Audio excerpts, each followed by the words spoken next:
have an emergency. Today on Rescue 911. Then, a diver must be saved off the coast of California. Medical Alert Center, this is the Hyperbaric Treatment. We have a diving accident. Join doctors as they use a special chamber to save his life on Rescue 911.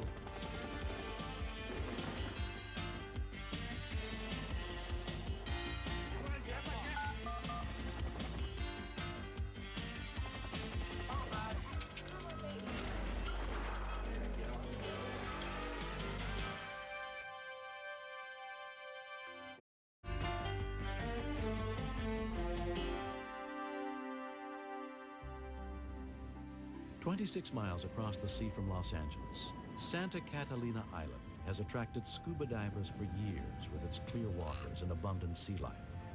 But the beautiful undersea world can quickly become dangerous. On May 14th, Butch Hanley and his 23-year-old son Eddie went to Catalina on an advanced open water scuba diving class. If there's no questions, let's make sure that we do proper ascents and descents. Stay with your buddy, and if there's nothing else, let's go ahead and get suited up.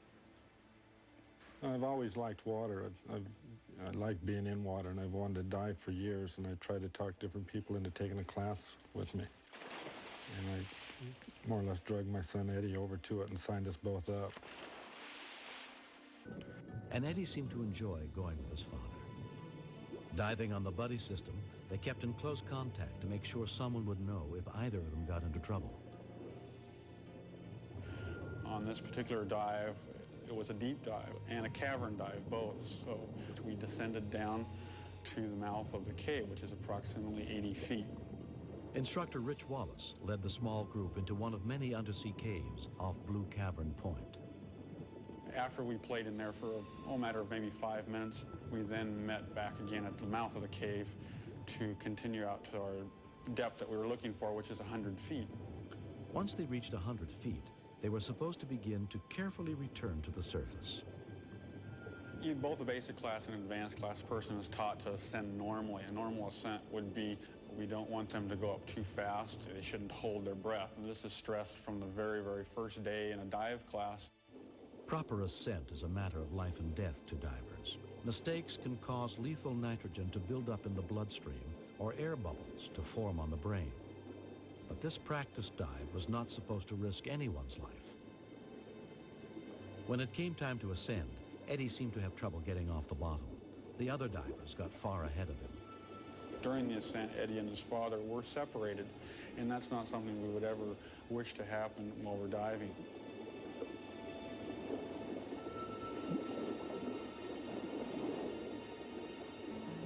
In his panic to catch up with the others, Eddie overfilled his inflatable buoyancy control vest and headed for the surface out of control. Approximately 50 feet or something, he just blew past me. I knew he was going up too fast. As soon as Eddie hit the surface, he managed to signal that he was in trouble. His instructor was the first to respond. Eddie, you okay? I knew there was a problem. I yelled to the boat. Oh, we got an accident. Call Baywatch. Baywatch Isthmus. Baywatch LA Isthmus. County lifeguard paramedics Steve Traeger and Richard Bates responded to the call for help. Within a few moments of me getting there, he was totally paralyzed from the neck down. I've seen a lot of accidents, but never my son that serious a condition. And the thoughts that he might be permanently paralyzed or die was really hard to swallow. The Baywatch paramedics were on the scene within 3 minutes. That was a tense moment at that time, exciting for us because we knew exactly what we had. This guy's in deep coma. It was quite obvious that we were dealing probably with an air embolism, and at that time he could have gone either way. Lethal air bubbles had formed in Eddie's brain when he held his breath while heading to the surface rapidly. Without treatment, he would die. We placed him in the Trendelenburg position. We elevated his feet about 1.5 feet, thus preventing the air bubbles from lodging any deeper into the brain.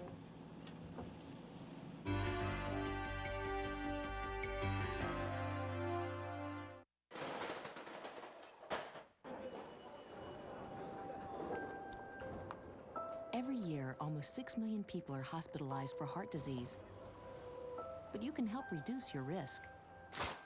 Introducing Kellogg's Smart Start Healthy Heart, the only national cereal with ingredients that can help lower both blood pressure and cholesterol as part of a healthy lifestyle.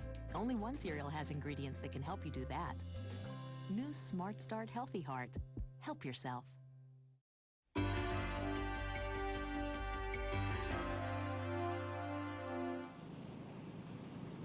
I knew that we had a critical patient. I felt we had to get him to the chamber fast. There was a possibility of him going downhill. His respiration or his pulse could have stopped at any moment. So we went extra fast in getting him moved to the chamber. The hyperbaric chamber on Catalina Island is one of a very few specialized treatment centers for diving accidents, allowing total control of air pressure. We transported him into the chamber where we began our initial treatment of getting vitals and establishing an IV. A call was put into the USC Medical Center Medic Alert Team, where Dr. Jeffrey Sipsey was on duty. Medical Alert Center, this is the Kaleen Hyperbaric Chamber. We have a diving accident. He took charge of the patient's treatment by phone.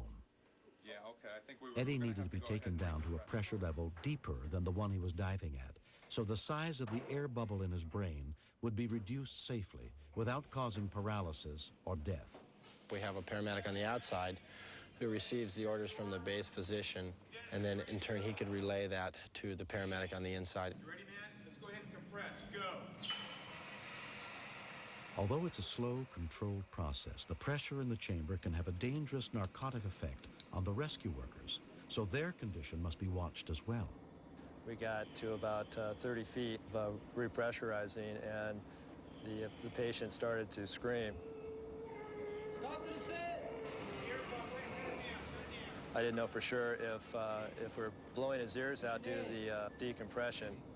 Apparently the screaming was just him starting to regain consciousness again. From outside the chamber, Butch Handley waited as they worked on his son. I could watch him through a porthole in the side of the chamber. Basically, that's what I did for several hours. You know, a lot of things went through my mind, like, you know, I got him into diving. Is this going to plague me the rest of my life? That, you know, that basically I was the reason that he was there.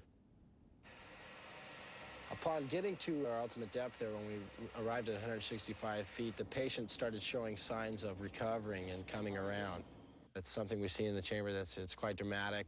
When you have a person that's completely comatose to come out within 5 minutes like that, it's really something. How are you feeling now? If everything is fine with the patient, in other words, his condition is improved, he's stable, we will then ascend. When we get to 30 feet in the treatment, things look fine.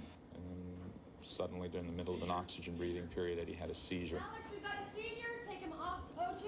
Still all right until the time that he had the seizure in the chamber, and I would just sit there watching him through the porthole. That scared me a whole lot. And that really concerned me that there was more damage done than what the paramedics and doctor was telling me. Looks like his seizure stopped. Let's roll him back on his back. We, at that point in time, decided that this was probably due to his air embolism, the swelling on the brain, and returned to the depth of 60 feet to start the treatment over again. After 13 hours of treatment in the hyperbaric chamber, Eddie was transported to the hospital. 2 days later, he was released. I hope this individual realizes how lucky and fortunate he is to be able to come out of this the way he did, because to me, that's a medical miracle. I don't remember them ever taking me out of the water. I can remember hallucinating, and what I was hallucinating was that the class had gathered around me, and the instructor was saying, well, see, this is what happens to you when you come up too fast. And I'm yelling, you know, why are you doing this to me? You know, what did I do? And I can remember a voice saying, you didn't do anything, just relax. And that voice was the paramedics in the chamber. I felt very helpless, just real helpless. I wished I could have been there with him, you know, not knowing what condition he was in. It was a very frightening experience, you know. He's my baby. I think they did a great job. You know, I'm very thankful for them. The quick reactions of everybody that got him in the chamber, which was basically the reason why he has no complications after the accident. Well, I wasn't sure if I was going to resume diving. It's that fear of, if this happens to me again, I might not be so lucky, I might not walk away from it. You know, I love diving so much, it's in my blood. I had to go again. Once I did, I got over the initial fear, and I've been diving ever since. You know, I don't even know the names of the guys that were in the chamber, but you know, I'd just like to say thanks a lot. You know, you guys did a great job.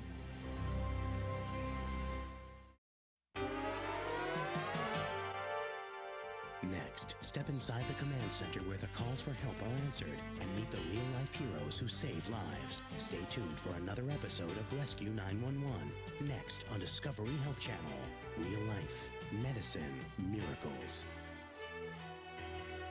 Mr. Shapiro, step out of the car, please.